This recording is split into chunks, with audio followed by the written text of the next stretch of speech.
ராமநாதங்கிறது யார் சார்? எதுக்கு sir? 3000 money order வந்திருக்கு. 3000? ஆகா, ஆண்டவனா பார்த்து அனுப்பியிருக்கேன். ஆட்டைய போடுறா பாண்டி. என்கிட்ட வந்து என்ன கேள்வி கேட்கிறான் பாரு. இவரை பார்த்தா ராமநாதமே தெரியல உனக்கு? அவர் வீட்டு வாசல்ல குத்துக்கள் மாதிரி வந்து உட்காந்துருக்காரு. ராமநாதன் கிட்டே வந்து ராமநாதன் எங்கன்னு கேட்டா அவர் எங்கேயா போவார் பாவம்? வீடு பூட்டி இருக்கு, அதான். நான் தான் பூட்டை போட்டுட்டு புறப்பட்டு கிருகிருன்னு வந்துருச்சு உட்காந்துருக்கேன். அதுக்காண்டி என்கிட்ட வந்து ராமநாதன் என்ன அர்த்தம்? ஊருக்கு புதுசு சார். என்ன பண்ணலாம் புதுசு? இவனாச்சும் கொஞ்சம் கோவக்காரையா? நானா கொடூரமானவன். இப்ப நீ கேட்ட கேள்விக்கு என்ன கோவம் இருந்தா போஸ்ட் மாடமா இருப்ப நீ. அண்ணே விடுங்கண்ணே, அவன் தான் பூசுட்டான்ல, எங்கே கேள்வி பண்ணு கொண்டாயா கேட்கிறான்.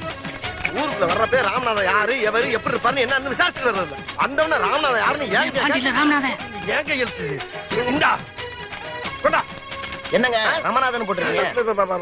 மணி அடுக்கலாம் அப்படித்தான் போடுவேன். அதான் எனக்கு செஞ்சு பட்டு போ. டிப்ஸ் உனக்கு சப்பாரி டிப்ஸ் கிட்ட பிச்சை எடுத்துக்கிட்டு டிப்ஸ். இவளுக்கு எல்லாம் கரிஞ்சோறு போடுறது. நம்ம ஒரு ஹோட்டல்ல போய் பிரியாணி சாப்பிட்டு சில்பா செட்டிக்கிற